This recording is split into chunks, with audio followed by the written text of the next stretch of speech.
भगवान श्री कृष्ण अर्जुन को कहते हैं कि त्रैगुणीय विषया वेदा निस्त्रैगुणियो भव अर्जुन, निर्द्वंदो नित्य सत्वस्थो निर्योग क्षेम आत्मवान। हे अर्जुन, वेद का सत्य भी जब पृथ्वी पर उतरता है, जब भाषा में उसका समावेश होता है, तब वेद का सत्य भी पूर्ण सत्य नहीं रहता है, क्योंकि भाषा जो है मनुष्य की वो डायलेक्टिकल है। मनुष्य की भाषा जो है 3 गुण में आ जाती है। हम सभी 3 गुण में होते हैं, सत्व, रजस और तमस। स्वर्ग के देवता भी 3 गुण में होते हैं, सत्व, रजस, तमस।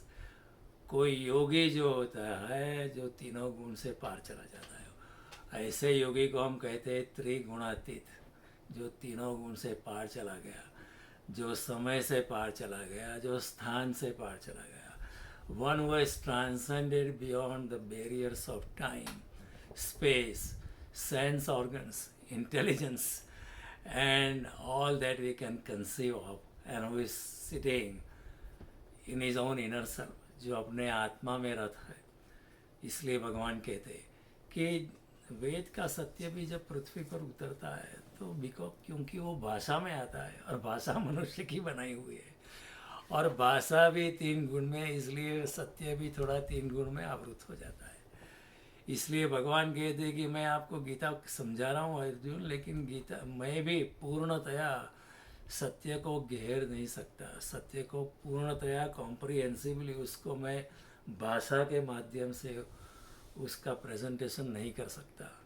वही बात भगवान ने वेद के लिए कही, और जगत के सारे शास्त्र ऐसे ही उनकी हालत है, क्योंकि सारे शास्त्रों की यही कठिनाई है कि जो कहा नहीं जा सकता जो सुनाया नहीं जा सकता, उसे सुनाने का, उसको लिखने का, उसको भाषा में आवृत करने का वो प्रयास करते हैं।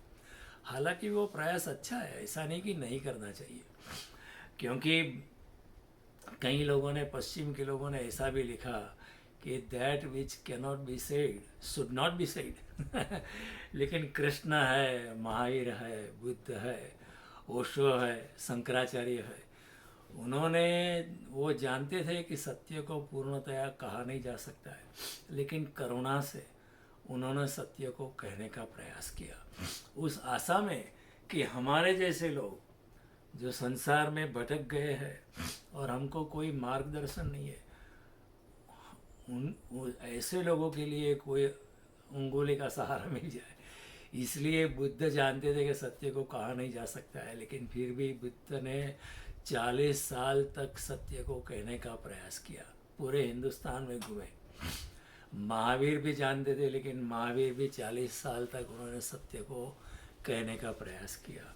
ओशो ने भी 35 इयर्स के लिए प्रयास किया, और कृष्ण यहाँ यही कह रहे हैं कि कहा नहीं जा सकता, लेकिन करुणा से हमारे ऊपर करुणा से भगवान कह रहे हैं त्रैगुणीय विषया वेदा निस्त्रैगुणियो भव अर्जुन, क्योंकि कहा नहीं जा सकता। कितना भी सत्य कि कृष्ण साक्षात कहने वाले हैं, फिर भी कृष्ण कहते हैं कि सत्य को पूरा आवृत नहीं किया जा सकता है।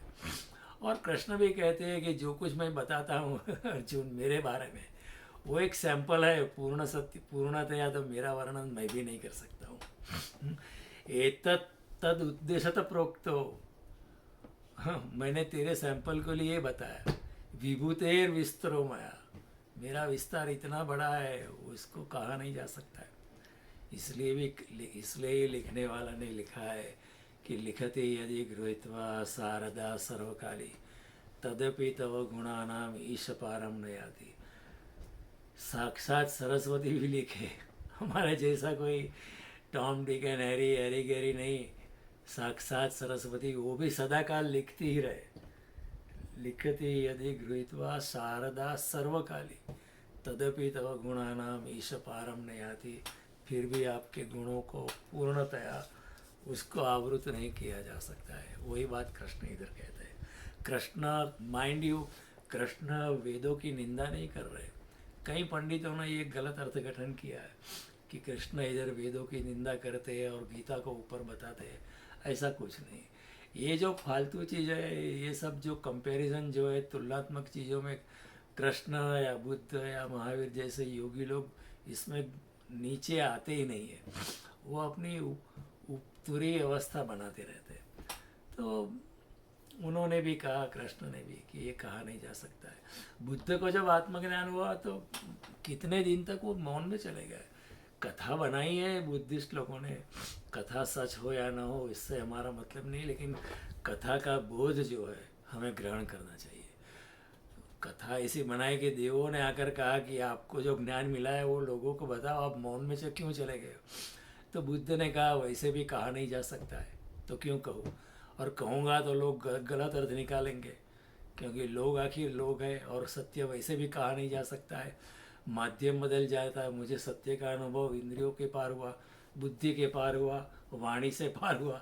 उस वही अनुभव को मुझे वाणी में आके कहना पड़ेगा, बुद्धि में आके कहना पड़ेगा, इंद्रियों में आके कहना पड़ेगा, तो सत्य थोड़ा तिरछा हो जाएगा, क्योंकि मीडियम बदल जाता है। और फिर सुनने वाला का भी अपना मीडियम होता है रिसीविंग के लिए। तो ये तो बहुत सत्य और तिरछा हो जाता है। लो, गैर समझ ज़्यादा होगी समझ के अलावा। तो बुद्ध ने भी ऐसा कहा, लेकिन देवताओं ने कहा कि कुछ लोग ऐसे हैं। अधिकतर बुद्ध ने ये भी कहा कि 97% of people are not interested in spirituality. उनको कोई रस ही नहीं, वो अपने संसार में अपनी मस्ती में घूम रहे। क्यों क्यों मुझे सुनेंगे, वो गाली देंगे मुझे कि सुनेंगे नहीं।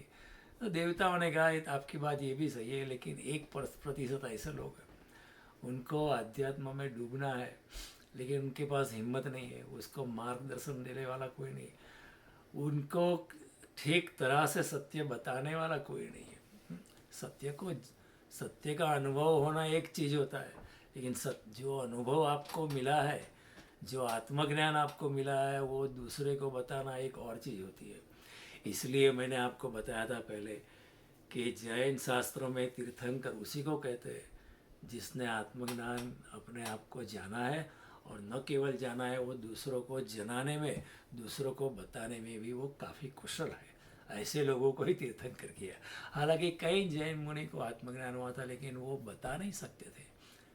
तो रमण महर्षि को आत्मज्ञान था, लेकिन वो ज़्यादातर वो चुप ही रहे। राम करम कृष्ण परमहंस को आत्मज्ञान था, लेकिन वो ज़्यादा बोले नहीं, क्योंकि वो जानते थे उनके लिए कोई विवेकानंद चाहिए, उनका ज्ञान लोगों के पास ले जाने वाला, और वो भी पूर्णतया उसका प्रकाशन नहीं किया जा सकता है। तो ये बात कृष्ण ने इधर बताई है। लाओ त्से ने भी चाइना में कहा था, आत्मज्ञानी इंसान ने, कि that which is true can not be said and that which is said can not be true. जो कहा जाता है वो सत्य नहीं है, और सत्य कहा नहीं जाता है। ये this is a very irony, this is a very contradictory statement, लेकिन इट इज़ इक्वली ट्रू। कहा नहीं जा सकता है सत्य को। तो ये बात हमें समझनी है कि दूसरे ही अध्याय में कृष्ण ने ये बात बता दी। कृष्ण इतने प्रमाणिक है कि देख अर्जुन, ऐसा नहीं मान लेना कि जो मेरे मुख से निकलता है वो तो सत्य है, लेकिन वो भाषा में आवृत होता है, और फिर सुनने वाला तू है, तू योगी नहीं है। तुझे कोई आत्मज्ञान नहीं है। अगर तुझे आत्मज्ञान है तो मुझे कहने की भी ज़रूरत नहीं। अगर कृष्ण के सामने बुद्ध होते तो कृष्ण कोई उसको थोड़ा गीता का उपदेश देते। वो कहते हैं महापुरुष, आपको कोई उपदेश की ज़रूरत नहीं है। उपदेश तो सांसारिक व्यक्ति जैसा अर्जुन है उसको ज़रूरी है, बुद्ध को ज़रूरी नहीं है, महावीर को ज़रूरी नहीं है, कोई सामने जीसस होता है तो उनको ज़रूरी नहीं है। ये गीता बुद्ध भी कह सकते थे, लेकिन बुद्ध का कम नसीब था, अर्जुन जैसे पूछने वाला कोई बुद्धिमान इंसान उनके सामने था, लेकिन इतना नहीं था, है ना। वैसे भी बुद्ध के शिष्य बहुत अच्छे थे। मौलम पुत्र था, मंजूश्री था, महाकश्यप था, बहुत अच्छे शिष्य बुद्ध के हुए। और बुद्ध के आत्मज्ञान के बाद अनेक शिष्य को आत्मज्ञान हुआ था। ये बड़ी अजीब घटना है। महावीर के बाद भी अनेक उनके शिष्य को आत्मज्ञान हुआ था, लेकिन जितना महावीर बता सकते थे, जितना बुद्ध बता सकते थे, उतना दूसरे शिष्य बता नहीं सकते थे। वही सत्य को कई लोगों को मिला, लेकिन जितना शंकराचार्य बता सकते उतना रमण महर्षि नहीं बता सकते। फिर उनके साथ मौन में ही बैठना पड़ता है। और वैसे सत्य का हस्तांतरण transmission of truth happens in silence. जब शिष्य उतनी ऊंचाई पे आ जाता है कि गुरु उसको मौन वाणी से वार्तालाप कर सकता है, और वो मौन वाणी में ही सत्य का हस्तांतरण हो सकता है। ये बोल बोल के हमने बहुत बकवास की है ज़िंदगी भर, पूरी ज़िंदगी हम बोलते रहे, लेकिन उसका उस एक शब्द का भी कोई कीमत नहीं है। सब बकवास है, सब बच्चों का तुतलापन है, कुछ भी बोले असत्य ही हो जाता है। इसलिए मौन जो है उसमें ही सत्य का हस्तांतरण होता है। जब शिष्य उतनी ऊंचाई पे आ जाता है कि गुरु की मौन वाणी वो पकड़ सके, तब गुरु उसको मौन वाणी में सब कुछ बता देते हैं। And then millions of things can be said, millions of gigabytes of data can be transmitted in within few seconds. मौन वाणी का ये, because it is not sequential, it is not linear, it can be given en masse simultaneously. हाँ, जैसे satellite से data आती है पृथ्वी पर, तो जब सैटेलाइट से डेटा पृथ्वी पर आती है तो एक साथ आती है, युगपत आती है, ऑल ऑफ ए सडन आती है। हाँ, फिर प्रिंटर जो होता है वो it prints in a linear way, it has to hold back in the memory and then print. तो प्रिंटर की मेमोरी कम पड़ जाती है कई बार। तो ये बातें हैं सत्य के बारे में, ये बात कृष्ण ने बताई है। और फिर कृष्ण कहते हैं त्रैगुणीय विषय वेदा निस्त्रैगुणीय व्यवहार्जुन। ये आधे श्लोक के लिए मैंने पहले 3 प्रवचन किए। आपको ज़्यादा डिटेल में सुनना है तो आप यूट्यूब पे जाना, और those 3 प्रवचन आर ऑलरेडी देयर।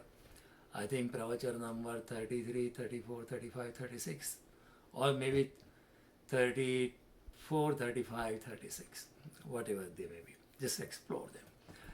और अब भगवान कहते त्रैगुणीय विषय निस्त्रैगुणीय भवार्जुना निर्द्वंदो नित्य सत्वस्थो निर्योग क्षेम आत्मा। निर्द्वंद होना है अर्जुन। ये भी एक बड़ी गहन चीज। ये जो श्लोक है ना, इसके ऊपर जितना भी बोलो कम ही पड़ेगा। इसके ऊपर हम 1 साल तक हम चला सकते हैं, लेकिन no, I will not torture you. 1 साल तक इसके ऊपर बोला जा सकता है। गीता का ये हार्ट है। Actually when I spoke on this श्लोक long ago at Sanatan Mandir, one Dr. Bandharkar, who speaks on Bhagavad Gita all over the world, he lives in Singapore. He had come and he was so humble and noble. He sat down on the floor and listened to it. And after it, he said, it was amazing. You explained it in a big way. Even I could not. That's what he said. I said, no, I'm not that great. But he said, you touched upon Krishnamurti, you touched upon Ashtavakra, you touched upon Tulsidas, you touched upon Krishna, you touched upon Srimad Bhagavat, and it was just wonderful. And they say, why don't the Mandir people upload you on YouTube? So he advised Mandir people to upload on the YouTube. And there was one doctor couple listening to this dialogue. And they quietly bought a video camera. And they said, don't, मुझे निष्काम कर्म करना है, I don't want to take the credit. Don't tell anybody that I have bought the video camera for you. And until now I have not told anybody. Another day I said, 2 weeks ago, I want to return your video camera because I am now using the cell phone to record. He said, no, I don't want it. I have given it for Gita purpose. You use it. Even if you don't use it, just keep it with you. So ये निष्काम कर्म के मार्ग में चलने वाले लोग हैं। तब से since then, about 15 years ago, when I spoke on this slope, we started recording and uploading on YouTube. But anyway, that's just a story. भगवान कहते हैं निर्द्वंदो नित्य सत्वस्थो निर्योग क्षेमात्मवान। निर्द्वंदो, जगत द्वंद से भरा है, जगत ड्युअलिटी से भरा है। यहाँ मान है तो अपमान है, जहाँ दिन है तो रात्रि है, यहाँ सुख है तो दुख है, जहाँ यश है तो अपयश है, मित्र है तो शत्रुता भी है, स्त्री है तो पुरुष भी है, काम वासना है तो ब्रह्मचर्य भी है। Polarities, the duality of the existence is actually creating the existence. पूरे जगत में ड्युअलिटी है। भगवान कहते हैं अर्जुन आपको निर्द्वंद बनना है। बहुत गहन बात कहते हैं। और भगवान कहते हैं निर्द्वंद बन के तुम्हें लड़ना है। न राग न द्वेष।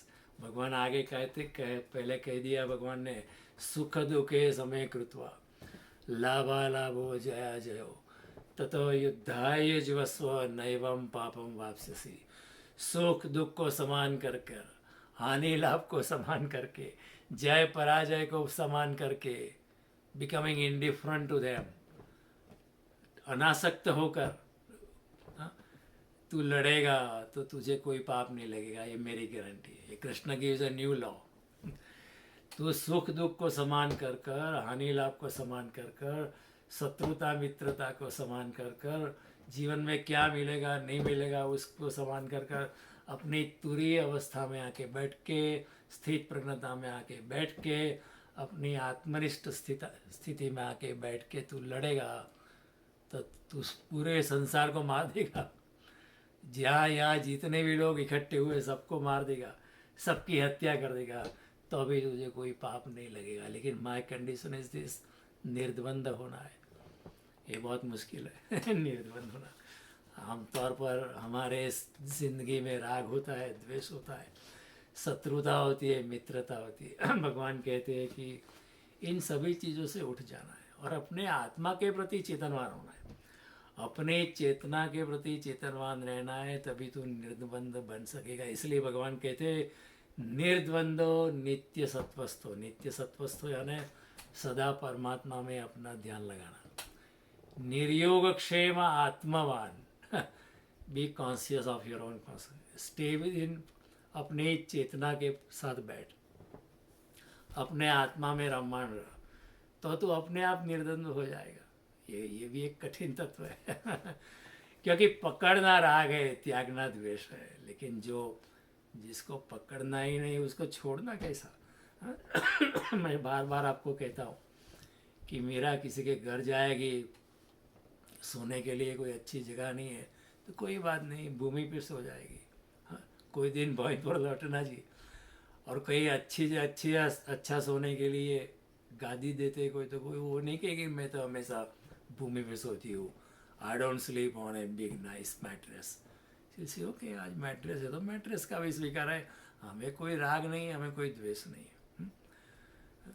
कोई दिन लाडू, कोई दिन फाकम फाका जी। आज ठीक है, लाडू है तो लाडू खाएंगे, और कुछ नहीं है तो फाकम फाका करेंगे। हमें कोई लगाव नहीं है, ना हमें कोई द्वेष नहीं है। कई योगी ऐसा है, नहीं हम ऐसा नहीं करते, हम अच्छा खाना नहीं खाते, हम सूखी रोटी खाते हैं क्योंकि हम तपस्वी है। कृष्ण इसके पक्ष में नहीं है। कृष्ण कहते हैं मध्यम अवस्था में रहना है। अगर आप योग साधना भी करते हैं, डोंट टॉर्चर योरसेल्फ। ऐसा मत करना कि मैं अभी आपको 4 रोटी की भूख है, आप कहेंगे मैं एक दिन में एक ही बार खाऊंगा या 2 दिन में एक बार खाऊंगा। Don't torture yourself. भगवान कहते हैं मध्य में रहना। युक्ताहार विहारस्य, कृष्ण खुद कहते हैं युक्ताहार विहारस्य युक्त चेष्टस्य कर्मसु युक्त स्वप्नावबोधस्य योगो भवति दुःखः। जो योगी योग्य प्रमाण में आहार करता है, योग्य प्रमाण में विहार करता है, योग्य प्रमाण में खाना खाता है, योग्य प्रमाण में निद्रा लेता है, उसकी योग साधना सरल होती है। और जो योगी अपने आप को दमन करता है वो आत्महिंसा में चला जाता है, और वो किसी और को टॉर्चर नहीं करता है, वो उसके हृदय में जो मैं बैठा हूँ उसके ऊपर ही टॉर्चर करता है। तो कृष्ण इसके पक्ष में नहीं है। बुद्ध का मार्ग भी मध्यम निकाय था, रिमेन इन द मिडल, मध्यम निकाय। ज़्यादा टॉर्चर मत करो अपने आप को। ठीक है, आपको 4 रोटी की भूख है तो 3 खाओ, 1 रोटी कम खाओ, ठीक है, लेकिन आप अधिक खाओगे ऐसा मत करो। आप युवान है, 8 घंटे की नींद की ज़रूरत है, आप कहेंगे मैं 2 घंटा सोऊंगा क्योंकि मैं तपस्वी हूँ। अपने आप को टॉर्चर मत करो। योग साधना होगी नहीं। योग साधना के लिए जो ऊर्जा चाहिए ध्यान के लिए वो मिलेगी नहीं। ध्यान करने बैठोगे तो सो जाओगे, क्योंकि 2 घंटे की नींद से ज़्यादा आप 2 घंटे के लिए नींद ली है, अब सो ही जाओगे, थक जाओगे। कृष्ण कहते हैं ऐसा मत करना, मध्य में रहना है। न पकड़ना न छोड़ना। कृष्ण कहेंगे these are the words of Osho. He said, नए संसार इसे योग्य है कि इसको भोगो, नए संसार इसे योग्य है कि इससे भागो या उसका त्याग करो। त्यागना भी नहीं है, क्योंकि पकड़ना ही नहीं है तो छोड़ना कैसा। रहो संसार में लेकिन सन्यासी बनकर रहो, जैसे जनक राजा रहे। महल में रहते थे, अनेक रानियां थी, लेकिन तो बिल्कुल अपनी स्थित प्रज्ञता में, कोई नथिंग टच हिम। पानी में जैसे कमल रहता है, पानी उसको छूता भी नहीं, उसी तरह संसार में रहना है, भाग के कहीं नहीं जाना है। अगर कोई भाग जाता है ये तो बड़ी सस्ती बात हुई ना, आपकी जिम्मेवारी छोड़ के आप चले जाओ पत्नी पे छोड़कर, ये तो कौन सा न्याय है। You are violating your promise कि you will look after your spouse and children and you are running away. ये तो बहुत सस्ती बात होगी। This is totally irresponsible. Krishna उसके पक्ष में नहीं। कृष्ण कहाँ भागे? कृष्ण कहीं नहीं भागे। अर्जुन भागना चाहता था, लेकिन अर्जुन को जबरदस्ती रोक दिया, नहीं भागना नहीं है, यहाँ ही योगी बनकर लड़ना है, स्थित प्रज्ञता में आके लड़ना है, सुख दुखे समय कृत्वा करके लड़ना है, कहीं भागना नहीं है। न केवल यहाँ से भागना नहीं है, लेकिन यहाँ भी रह के भी अपने आप में जाना है। और अपने आप में उतर करके तू अगर लड़ेगा तो तुझे कोई पाप नहीं है। तस्माद योगी भव अर्जुन। कृष्ण कहते हैं ये अर्जुन गिरी छोड़, भूल जा कि तू द्रौपदी का पति है या युधिष्ठिर का छोटा भाई है या राजा है या वो है, भूल जा, तू आत्मस्वरूप है। हाँ, ऐसा ख्याल रख। तो ये सब ऊपर दे पकड़ना छोड़ना वो फालतू चीज, ये कृष्ण की अनासक्ति है, वही महावीर की वितरागता है, न पकड़ना न छोड़ना। लोग कहते हैं महावीर ने बहुत त्याग किया, ऐसा नहीं है। महावीर इतने आत्मनिष्ठ हो गए थे, उनकी चेतना में वो इतने डूब गए थे कि खाना भी भूल जाते थे ना। ऐसा होता है, देखो कई साइंटिस्ट जो होते लैब में इतने मशगूल होते अपना खाना भी भूल जाते। ऐसा नहीं कि वो टॉर्चर कर रहे, लेकिन इतने मशगूल थे अपने प्रयोगात्मक लैब में कि they even forgot to eat, क्योंकि उसमें उनका आनंद है। उसी तरह महावीर स्वामी इतने ध्यान मग्न हो जाते थे कि कई बार खाना ही भूल जाते थे। हाँ, 4 साल में 1 साल तो ऐसे उपवास हो जाता था और उनको पता भी नहीं चलता था। अचानक उनको ख्याल आया, अरे मैंने खाया नहीं, ये शरीर के प्रति अन्याय, खाना चाहिए, तो खा लेते थे। लोग कहते थे उन्होंने वस्त्र छोड़ दिए, उन्होंने छोड़ा नहीं, छूट गए। ये फर्क है। छोड़ना या ना आप छोड़ रहे हो तो फिर आप अपने आप पर दमन कर रहे हो। अपने आप छूट गए, इतने आत्मनिष्ठ थे कि देहाभिमान छोड़ गया।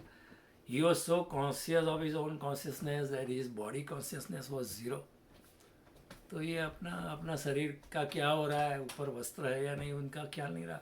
श्रीमद् भागवत में भी ये कथा आती है कि माता देवहूति इतनी ध्यान मग्न हो गई, कपिल देव, अपने पुत्र कपिल देव जो ब्रह्मनिष्ठ थे, उनका उपदेश सुनकर इतनी माता देवहूति ध्यान मग्न हो गई कि उनको स्त्री होने के बावजूद उनके अपने वस्त्र का ठिकाना नहीं रहा। उनको पता भी नहीं था कि ये पल्लू इधर गिर गया उधर गिर गया।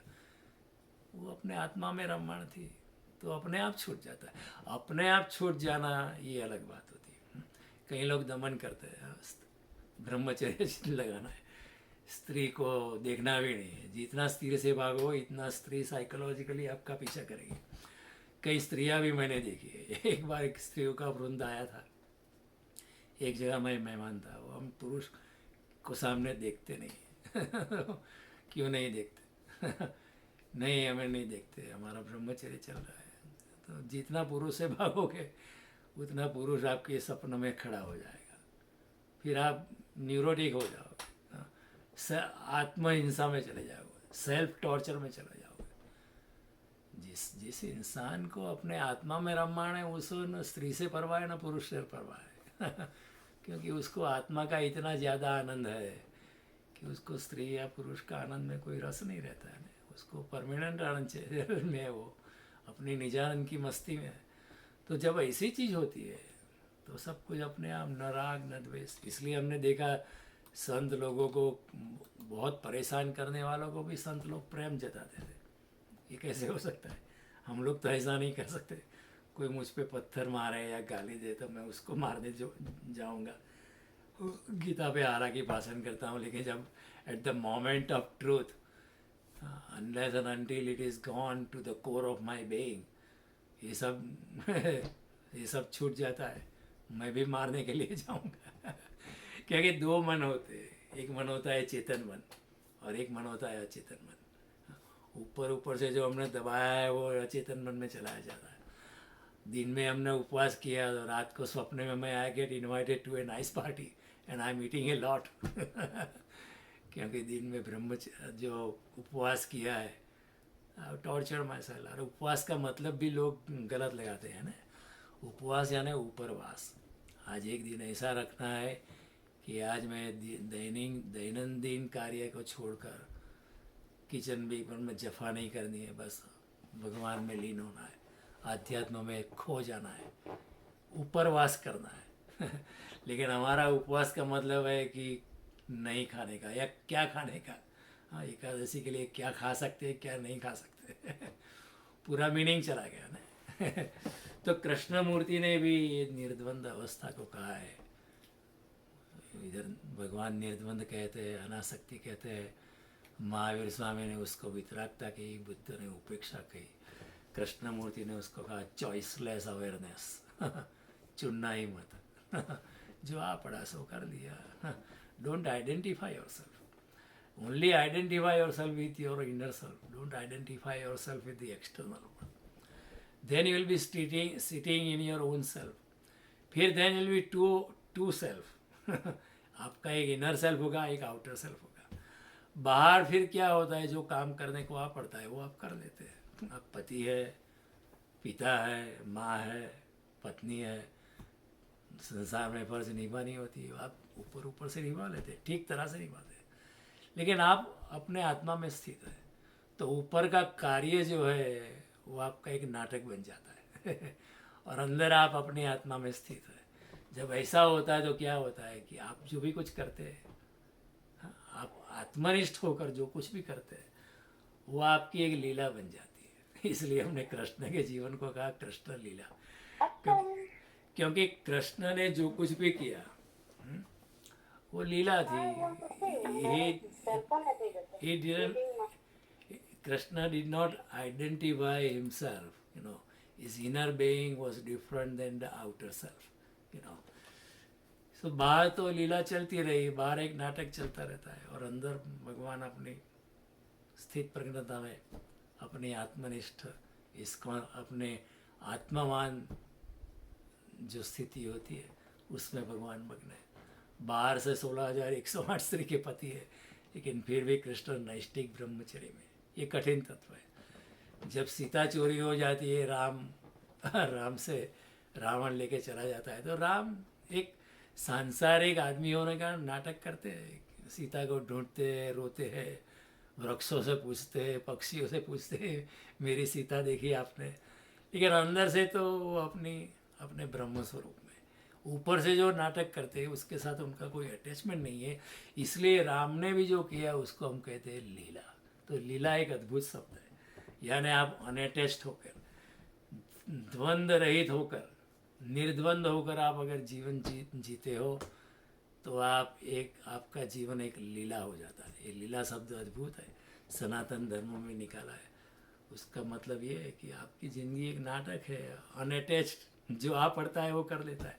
उसी को अष्टावक्र ने कहा अकिंचन। ठीक है, आप पति है, फादर है, मदर है, पत्नी है, जो भी करने को आ पड़ता है आप अच्छी तरह से करो, डू योर ड्यूटी वेल, लेकिन अपने आप में मस्त रहो। वही बात शेक्सपियर ने कही है, life is a stage, honour and same from no condition rise, act well your part, there all honour lies. वही बात कृष्ण कहते हैं। फिर जीवन एक लीला हो जाती है। तो ये निर्द्वंद अवस्था, चॉइस ही नहीं है, चॉइसलेस अवेयरनेस लगती है। न क्रोध, न ज़्यादा प्रेम, न लगाव, न आसक्ति। हाँ ठीक है। और न शुभ न अशुभ। शुभ के प्रति भी लगाव नहीं, हाँ काम शुभ होते रहेंगे। जिसको अशुभ के प्रति जिसका लगाव नहीं है उसके हाथों से शुभ काम ही होते हैं। तो भगवान कहते हैं 12वें अध्याय में, शुभा शुभ परित्यागी भक्तिमान में प्रिय बन रहा। जिसने शुभ प्रत्यय की आसक्ति भी छोड़ दी है, अशुभ प्रत्यय की आसक्ति छोड़ दी है। हाँ, अशुभ प्रत्यय की आसक्ति जिसकी छूट गई है, उसके हाथों से शुभ कर्म ही होंगे, कभी अशुभ होगा ही नहीं। जो भी करेगा वो शुभ ही होगा। तो ये कठिन तत्व है। हाँ, न घर न जंगल, न प्रेम न घृणा, न क्रोध न क्षमा, न कामुकता न ब्रह्मचर्य, न मित्रता न शत्रुता। ठीक है, मित्रता जो होती है वो शरीर के साथ होती है ना। You so and so likes me as Jaidev Jani, और जयदेव जानी क्या है? It's a level given to this body. अंदर से अगर आप अपनी आत्मनिष्ठ अवस्था में हो तो आपको सभी के प्रति प्रेम है, शत्रु के प्रति भी प्रेम है। ये कठिन तत्व है। तो ये बात समझने, और कृष्ण ने ये बात बार बार समझाई है, बार बार समझाई है। बार बार कृष्ण निर्द्वंद अवस्था की बात करते रहेंगे। इहेवते जितस्सर्गो येषां साम्ये स्थितं मन, निर्दोषमे समं ब्रह्म तस्मात् ब्रह्मणि स्थिता। जो समत्व में है वो ब्रह्म में पहुंच जाता है, क्योंकि ब्रह्म भी समत्व में है। समत्व में यानी वो द्वंद्व में नहीं है, समत्व में। हेवते जितस्सर्गो येषां साम्ये स्थितं मन, निर्दोषमे समं ब्रह्म तस्मात् ब्रह्मणि स्थिता। बार बार कृष्ण ने कहा, ये न रुष्यति न द्वेष्टि न शोचते न कांक्षति, शुभाशुभ परित्यागी भक्ति मान्य समय प्रिय। जो कभी हर्षित नहीं होता है और कभी बहुत दुखी नहीं हो जाता है, न कभी वो शोक करता है, न कामना करता है, इच्छा भी नहीं करता है, और जो शुभ और अशुभ दोनों के प्रति इंडिफरेंट है। शुभ शुभ परित्यागी भक्तिमान में, ऐसा भक्त मुझे प्रिय है, क्योंकि वो निर्द्वंद अवस्था में। ये 12वें अध्याय में भगवान कहते हैं, समशत्रो च मित्रे च तथा मानापमानयो, शीतोष्ण सुख दुखेषु समसंग विवर्जित। जो शत्रु में और मित्र में, मान में और अपमान में, सर्दी में और गर्मी में, सुख और दुख में, सभी द्वंद्वों में जो सम रहता है, समत्व में रहता है, आसक्ति से रहित रहता है, ऐसा भक्त मुझे बहुत प्रिय है। क्योंकि ऐसा भक्त ही जो है आत्मवान हो सकता है। तुल्य निंदा स्तुतिर्मौनि संतुष्टो येन केनचित्, अनिकेत स्थिरमति भक्तिमान में प्रियो नर। जो निंदा और स्तुति को समान समझता है, तो आज कोई आ गया गले में हार डाल जाता है, कल कोई जूता मारता है, ऐसा होता है। आज जो गले में हार डालता है वही कल जूता मारेगा, कोई अचानक जूता नहीं मारता है। बहुत प्यार किया है, अचानक छोटी सी चीज़ में उसको बुरा लगे, कल जूता मार सकता है। भगवान के जो दोनों अवस्था में स्थिर प्रज्ञता बनाए रखता है, स्थिर रहता है, जो मनलसी है, किसी भी प्रकार का शरीर का निर्वाह के बारे में संतुष्ट रहता है। हाँ, और मकान में रहता है लेकिन ममत्व रहित, महल में रहता है, 5 बेडरूम हाउस में रहेगा, लेकिन अनिकेत यानी मकान में रहता हूँ लेकिन मकान मेरा नहीं है, इस भावना से जो रहता है। स्थिरमति, जिसकी मति सम्यक भाव में है, स्थिर है, वो इधर चलायमन नहीं हो जाता है छोटी छोटी चीज़ों में, वो ऐसा व्यक्ति जो है मुझे बहुत प्रिय है। तो ये है निर्द्वंद अवस्था, भगवान कहते हैं। और क्या होता है कि जिसका हम तिरस्कार करते हैं वो अचेतन मन में जाके बैठ जाता है, और अचेतन मन जो होता है ना वो 9 गुना पावरफुल होता है। Sigmund Freud had said, Krishna ने भी कहा है, बुद्ध ने भी कहा है, महावीर ने भी कहा है, बहुत ज्ञानी लोगों ने कहा है कि आप अब काम वासना को घृणा करने लगोगे, काम वासना अचेतन मन में चली जाएगी, और फिर मौका आएगा तो ऊपर आएगी। आपका सो कॉल्ड टॉर्चर्ड जबरदस्ती ब्रह्मचर्य आपने किया है वो बिखर जाएगा एक क्षण में। वो रहेगा नहीं। तो ये जो भी चीज़ हम त्याग कर दे वो अचेतन मन में चली जाती है, और जब मौका आया था, when there is moment of truth, वो सब बाहर निकल आता है। हाँ, कई बार कोई आता है नया स्कूटर लेके, पुराने ज़माने की बात करता हूँ, ऊपर ऊपर से लोग कहते हैं कि बहुत अच्छा हुआ, हाँ बहुत, हम बहुत खुश हो गए। वो चाले जाता है, बेच में जाता है, ये उसे लोन का पैसा से लिया है, वो बिल्कुल आरामी है, कहीं से पैसा बनाया होगा। और फिर ऊपर ऊपर अच्छी भाषा बोलता है, हमको बहुत आनंद आता है। जब उसके साथ अगर कोई वार्तालाप अगर जोर से डायलॉग हो जाता है, तकरार हो जाती है, तो फिर अंदर से जो अचेतन मन में जो दबा के रखा था वो निकला, अरे मैं तो जानता था वो तुमने चोरी से स्कूटर लिया है। It comes out at the moment of truth. तो हमारे अचेतन मन में जन्मों जन्म से बहुत चीज़ दबी पड़ी होती है, संस्कार दबे पड़े होते हैं, वो मौका पाके वो बाहर निकल आते हैं। तो ये समझने की जैसी जैसी चीज़ है, यू नो। तो मोमेंट ऑफ ट्रूथ में जो है, जो अचेतन मन जो है, चेतन मन तो दबाया हुआ है हमारा, हाँ, हमने दबा के रखा है। ऐसा बोलने का, ऐसा बोलने का, हम बहुत अच्छी भाषा नहीं बोलते, ये जब एकदम जब गुस्सा आता है तो अंदर से गालियाँ निकल जाती है। क्यों निकलती है? क्योंकि गालियों को हमने दबाया है अंदर। वो जब मौका आता है, जब कोई लड़ाई झगड़ा होता है तो गाली अपने आप निकल आती है। ये सब होता है, क्योंकि इंसान निर्द्वंद अवस्था में नहीं है। और द्वंद्व जो है वो नरक है, हमारा जीवन नरक बन गया क्योंकि हम द्वंद्व में है ना। नौकरी मिली तो बहुत अच्छा, खुश है, नौकरी चली गई तो बहुत दुखी है, और फिर हम सुखी नहीं है। और नौकरी एक महीना 2 महीना, फिर सोचते हैं कि इससे अच्छी नौकरी मिल सकती थी। एक कार लेके आए आज, सब लोग खुश है, अच्छा नई लेक्सस गाड़ी लेके आए, 1 महीने में वो पुरानी पड़ जाती है। नहीं, इसकी जगह वो गाड़ी अच्छी थी। पुरुष का भी ऐसा होता है, स्त्री का भी ऐसा होता है। आज पत्नी अच्छी लगती है, 1 साल 2 साल फिर पत्नी पुरानी पड़ जाती है। The whole drama in the marriage, arguments starts, because लोग निर्द्वंद अवस्था में नहीं होते। सो द्वंद्व जो होता है वो नरक है। भगवान कहते हैं जो इंसान निर्द्वंद अवस्था में आता है, चॉइसलेस अवेयरनेस में आता है, अनासक्ति में आता है, अपरिहारिता में आता है, वितरागता में आता है, अष्टावक्र की भाषा में अकिंचन अवस्था में आता है, वो इंसान ही अपने आत्मा में स्थित रह सकता है। और जो आत्मा में स्थित रह सकता है वही सत्य को जान सकता है, और जो सत्य को जान सकता है वही निष्काम कर्म कर सकता है। भगवान इधर निष्काम कर्म की बात, क्योंकि अगर हम द्वंद्व में है, आसक्ति में है, राग में, विराग में, त्याग में, भोग में हम फ्लक्चुएट करते हैं, यू नो। हमारी हालत कैसी है? वो पेंडुलम जैसी होती है। It never stays to the left, never stays to the right.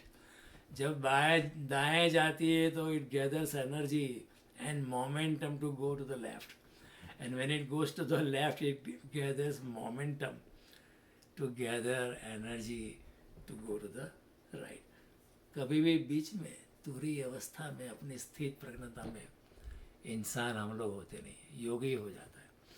तो अर्जुन भी पूछता है कि स्थित प्रज्ञ इंसान के लक्षण क्या होते हैं? तो कृष्ण बहते हैं, कहते हैं कि दुखेशु अनुद्विग्ध मना, जो दुख से चलायमान नहीं होता है, बहुत दुखी नहीं हो जाता है। सुखेशु विगत स्पृह, सुख में बहुत ऐसा आसमान में नहीं उड़ने लगता है। वितराग भय क्रोध, जिसके राग भय क्रोध चले गए, स्थित धीर मुनि उच्यते, ऐसा मुनि अपनी स्थित प्रज्ञावस्था में।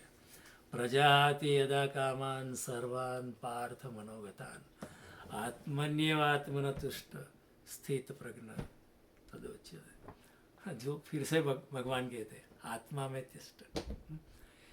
प्रजाति यदा कामान, जिसकी जब कामना चली गई है, प्रजाति यदा कामान सर्वान पार्थ मनोगतान, मन से उद्भवती सभी कामना ही, मन ही नहीं बसता है तो फिर कामना ही नहीं बसती। जो इंसान निर्द्वंद हो जाता है वो उसका मन भी गिर जाता है, और जब मन गिर जाता है तो विचार शून्य हो जाता है, और जब विचार शून्य हो जाता है तो विचार से पार चला जाता है, और जब विचार से पार चला जाता है तो अपनी चेतना में बैठ जाता है।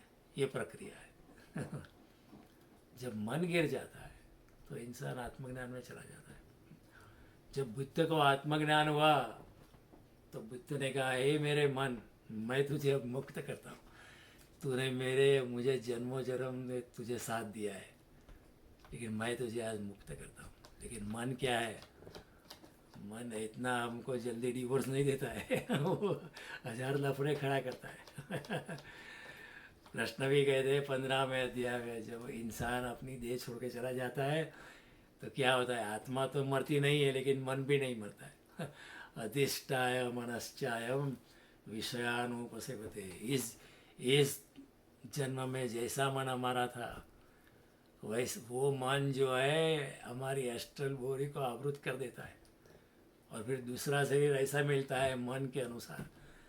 बहुत काम वासना में जाना है तो उसी प्रकार आपको जनन इंद्रिया मिलेगी, उसी प्रकार आपको खाने की इंद्रिया, भोजन करने की, सुनने की, देखने की, सूंघने की, उसी प्रकार की एक्सक्रीटरी ऑर्गन मिलते हैं। जैसा मन वैसा भगवान, क्योंकि भगवान करो ना, जैसे आपकी इच्छा है उसी प्रकार का नया शरीर अगले जन्म में देते हैं।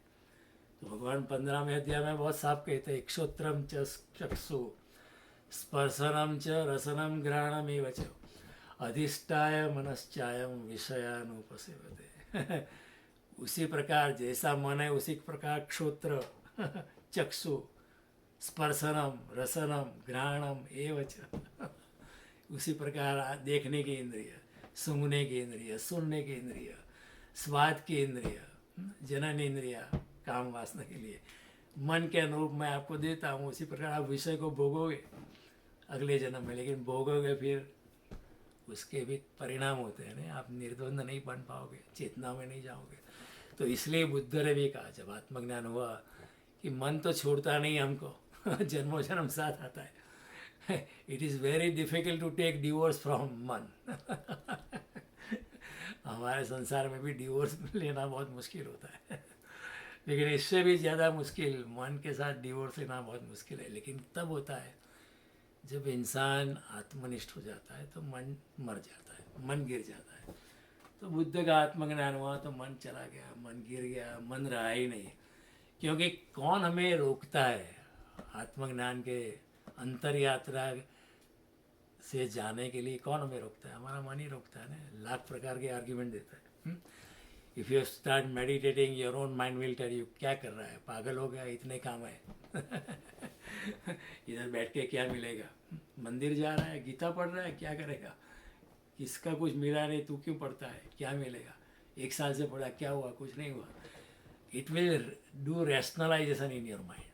और जब तक ये दिमाग में चलता रहेगा द्वंद्व, तब तक अध्यात्म में प्रगति नहीं होती है, और तब तक फिर द्वंद्व नरक में ले जाता है इसी पृथ्वी पर नरक है, इसी पृथ्वी पर स्वर्ग है। स्वर्ग और नरक कोई भौगोलिक अवस्था नहीं कि ऊपर स्वर्ग है नीचे नरक है, नहीं, ऐसा नहीं। इसी पृथ्वी पर नरक और स्वर्ग दोनों मौजूद है। इट डिपेंड्स अपॉन अस इसलिए भगवान कहते हैं ना, ये होते हैं सीधा स्वर्ग, यहाँ ही आपके लिए स्वर्ग हो सकता है अगर आप चुनाव रहित हो जाओ, चॉइसलेस हो जाओ, अकिंचन हो जाओ, अनासक्त हो जाओ। निष्काम कर्म की भूमिका में ये चुनाव रहित चेतना फलित होती है। निष्काम कर्म की भूमिका में ये शून्य चेतना, जीरो, और जीरो में से पूर्ण निकलता है जैसे चेतना हमारी शून्य हो जाती है तो वो चैतन्य हो जाती है, वो शुद्ध हो जाती है। और शुद्ध और शून्य और पूर्ण, शून्य और ब्रह्म एक ही सिक्कों के 2 पगड़ी। इधर इंसान शून्य होता है, अहंकार से शून्य होता है, नॉन एंटिटी होता है, उधर ब्रह्म उसमें प्रवेश कर जाता है, फिर ब्रह्म से आवृत हो जाता है।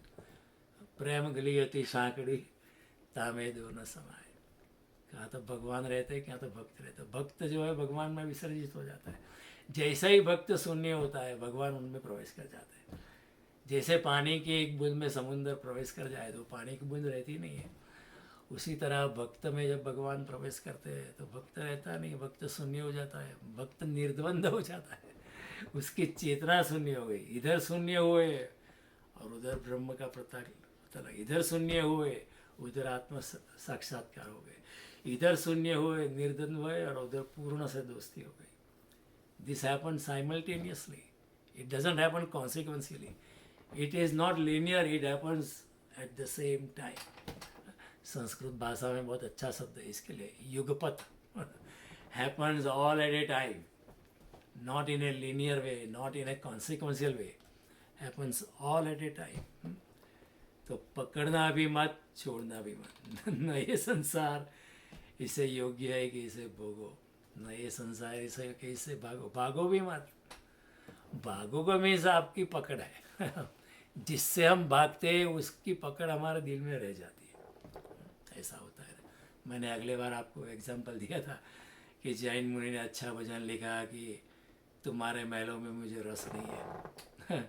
आप अपने महल में पड़े रहो, मुझे झोपड़ा ही अच्छा लगता है. तो एक इंसान ने पूछा कि आपने ये भजन लिखने का भी कष्ट क्यों किया? अगर आपने भजन लिखा है इसका मतलब है कि आपको रस है महल में, नहीं तो आप लिखते ही क्यों? और ये सोचने जैसी बात है. सन्यासी है ऐसे भजन लिखते हैं. कोई महाराजा ऐसा भजन नहीं लिखता है कि तुम पड़े रहो अपने झोपड़े में, मुझे अपना महल ही पसंद है. सन्यासी ऐसे ही लिखते हैं कि तू मेरा महल में मुझे कोई रस नहीं, मुझे मेरा झोपड़ा काफ़ी है. कभी कोई मल्टी मिलियनर पर्सन ऐसा लिखता नहीं है. इसका मतलब है आपको राग है अभी भी. आप सन्यासी के वस्त्र धारण किए बैठे, लेकिन आपका मन महल में है. तो वो अच्छा इंसान था, उसने स्वीकार किया कि आपकी बात सही है. आपने सभ्यता का ख्याल नहीं किया, मुझे चैलेंज कर दिया, लेकिन आपकी बात सही है कि मुझे महलों में रस है. ऐसी अवस्था होती है. ऊपर ऊपर से तो छूट जाता है. हाँ, भगवान उसको कहते हैं कि ये जो ऐसी अवस्था जो ऊपर ऊपर से भोग को छूटता है लेकिन अंदर अंदर भोग की कामना करता है, तो भगवान उसके लिए कहते हैं मिथ्याचार तदुच्यते. ये मिथ्याचार है. It will cheat you are cheating your own self, you are not cheating anyone else. हाँ, कई लोगों को आप चीट कर लोगे, लेकिन eventually you are cheating your own self. वो कब तक पहुँचोगे? तो इसलिए हमारे जगत गुरु शंकराचार्य ने भी बहुत अच्छी तरह लिखा है, बहुत अच्छा है.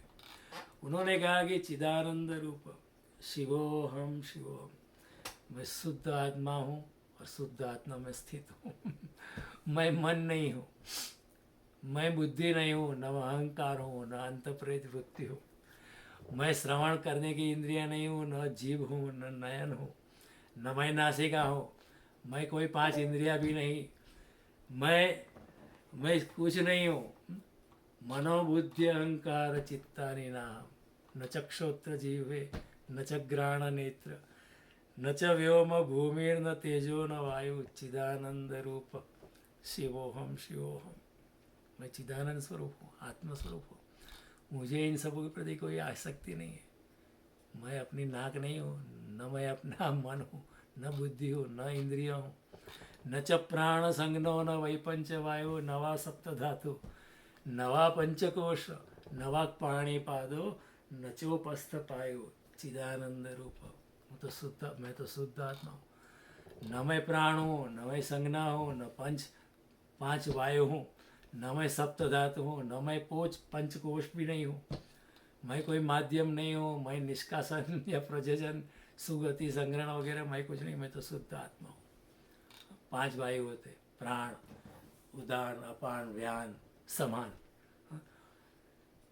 फिर 5 कोश भी होते, त्वचा, मांस, मेद, रक्त, पेशी, अस्थि, मज्जा. सॉरी, ये तो ये शरीर की बात है. 5 कोश जो होते हैं, अन्नमय कोश होता है, मनोमय कोश होता है, 5 शरीर होता है. हमारे शरीर के अंदर भी 5 शरीर होते हैं. कई लोगों ने 7 शरीर भी बताया, लेकिन शंकराचार्य इधर 5 शरीर की बात करती है. इस पर कोई फ़र्क नहीं है.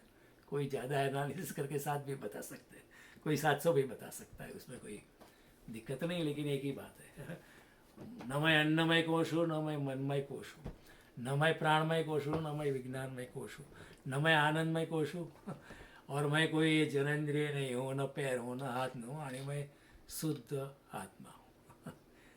देखिए, ये ऐसी बात भगवान शंकराचार्य लिखते हैं. न मे द्वेष रागो, न मे लोभ मोहो, मदो नैव मे नैव मात्सर्य भाव, न धर्मो न चार्थो, न कामो न मोक्ष चिदानंद रूप. This is the best example of निर्द्वंद अवस्था. इसको आत्मसतक क्यों लिखा है? क्योंकि मैं आत्मा में बैठा हूँ, ऐसा शंकराचार्य लिखते हैं कि मुझे कोई द्वेष नहीं है, मुझे कोई राग नहीं है, न मुझे लोभ नहीं है, न मुझे कोई मोह है, न मुझे कोई अहंकार है, न मुझे कोई ईर्ष्या की भावना है, मेरा कोई धर्म नहीं है, मुझे कोई अर्थ नहीं है, काम नहीं है, मोक्ष नहीं है, मैं कोई हिंदू नहीं हूँ, आत्मा ही मेरा धर्म है। ये तो सब लेवल होता है, मैं हिंदू या बौद्ध हूँ या जैन हूँ या मुसलमान हूँ, या ये ऊपर ऊपर के लेवल है, ये कोई आत्मा का धर्म नहीं है। सच्चा धर्म को तो आत्मा, उसमें कोई लेवल नहीं है। तो भगवान शंकराचार्य ने कहा कि मुझे न पुण्यम न पापम, न सौख्यम न दुखम, न मंत्रो न तीर्थ न वेदा न यज्ञ, अहम भोजनम नैव भोज्यम न भोक्ता चिदानंद रूप शिवोहम शव। न मुझे पुण्य से लेना देना, न पाप से लेना देना, न मित्रता से, न दुख से, न मंत्र से, न तीर्थ से, न वेद से। देखो, कई लोगों ब्राह्मणों को अभिमान, अरे मैं वेदांती हूँ, मैं यज्ञ करने वाला हूँ। भगवान कहते हैं मुझे कोई उसके, मैं करता हूँ लेकिन अटैचमेंट नहीं। हाँ, न मैं खाने वाला हूँ, न जो खाने की चीज़ न वो हो, न भोजन हो, भोज्य हो, न भोगता हूँ, मैं शुद्ध आत्मस्वरूप हूँ। तो ऐसी बात भगवान कहते हैं, न बिंदु न बंधुर न मित्र गुरुर नैव शिष्य, न पिता नहीं व माता न जन्म। मेरा कोई पिता नहीं, मेरा कोई माता नहीं, मेरा कोई भाई नहीं, मेरा कोई बहन नहीं, मेरा कोई गुरु भी नहीं, मेरा कोई शिष्य भी नहीं, मैं चित्त शुद्ध आत्मस्वरूप हूँ। देखो शिष्य को कितना बुरा लगा होगा कि हमने उनको गुरु बनाया, लेकिन वो कहता है कि मेरा कोई शिष्य नहीं है। उनका कहना था कि आप मेरा शिष्य बन सकते हैं, लेकिन मुझे कोई अटैचमेंट नहीं है कि आप मेरा शिष्य है। ऐसा नहीं मैं कि काउंट करता हूँ मेरे 5000 शिष्य हो गए, मैं सबसे बड़ा गुरु हूँ। मैं आत्मा में बैठा हूँ। तो ये शंकराचार्य की बात बहुत अद्भुत है। और फाइनली वो कहते हैं, हम निर्विकल्पो निराकार रूप विभुर्व्याप्त सर्वत्र सर्वेन्द्रियाणाम न च संगतम नैव मुक्तिर्नमेय चिदानंद रूप शिवोहम शिवोहम। मुझे तो कोई, मैं संदेह रहित हूँ, निर्विकल्प हूँ, आकार रहित हूँ, सर्वव्याप्त हूँ, सर्वभूत हूँ, समस्त इंद्रियों में व्याप्त हो, न मुझ में मुक्ति है, न न बंधन है, क्योंकि मैं शुद्ध आनंद, मैं स्वरूप चिदानंद आत्मस्वरूप हूँ। ये वही बात है जो कृष्ण इधर निर्द्वंदता की बात करते हैं। अगर ये बात भी हम पकड़ ले तो आगे गीता फिर पढ़ने की जरूरत नहीं।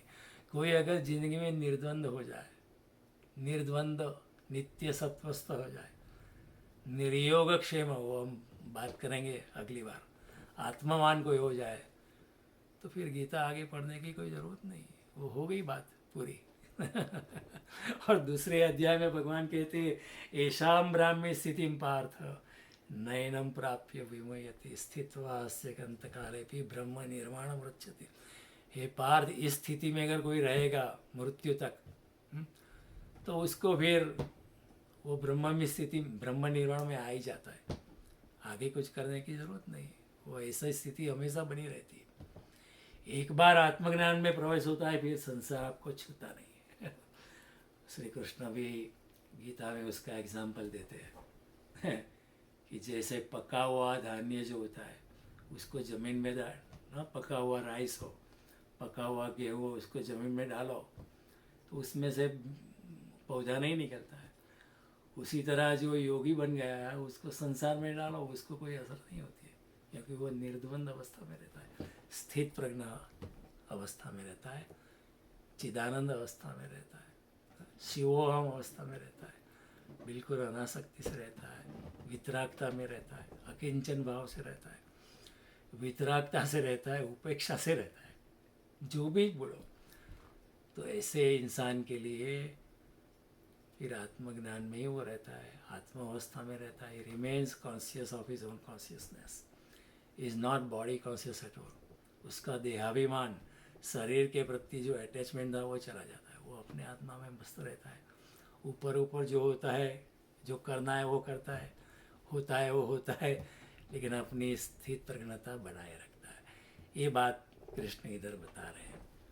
तो आपने इतनी शांति और प्रेम से सुना। अगली बार जब मिलेंगे तो यही श्लोक को आगे बढ़ाएंगे, क्योंकि वो भी निर्द्वंद और नित्य सत्वस्थों के बारे में कुछ हमें सोचना है। निर्योग क्षेम क्या है, उसके लिए भी आपको समझाना है। आत्मवान स्थिति क्या होती है वो भी आपको समझानी है।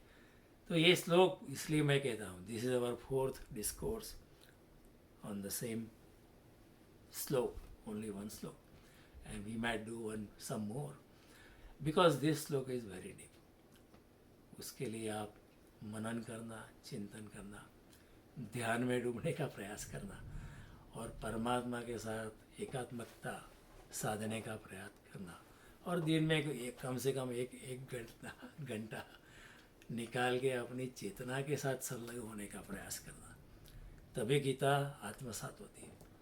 Otherwise it is just on the surface, वो बौद्धिक हो जाती है, it becomes on the surface. Okay, तो thank you very much. Next Friday we are not meeting. We will meet next to next Friday. Okay? Because I have some commitments. I have to go to a temple and support their fundraising activity. Okay? Thank you very much for being with me. And we'll meet next to next Friday. Thank you. Bye-bye.